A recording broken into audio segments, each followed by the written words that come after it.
Hi everyone, welcome back to my kitchen. On this warm afternoon, I thought I would make one of my most comforting meals, which is jeera rice and dal fry. For this, I have used moong dal and toor dal, soaked them for about an hour, and then pressure cooked them for 10 minutes to get that perfect softness. While this is cooking, I quickly chopped some onions and tomatoes using my chopper. And now let's prepare the tadka, which is going to give our dal that perfect flavor. I'm going to take a pan and start by adding some ghee, followed by rai, jeera, green chilies, and some chopped onions. Saute them for a while till they turn goldenish brown. A good dal fry is incomplete without garlic, so I grated a generous amount before adding on the chopped tomatoes.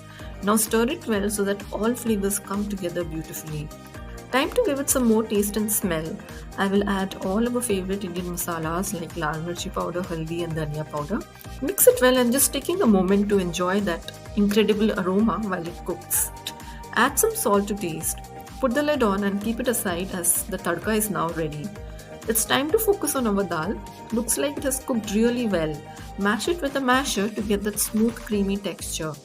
Then pour it in your tadka pan and mix it all together. You will notice how thick and flavorful it looks. Add some water to adjust the consistency just how you like it.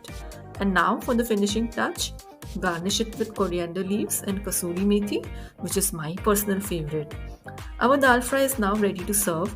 It smells so amazing and I just can't wait to dig in. And what's dal fry without jeera rice? This combination is a perfect comfort in a plate.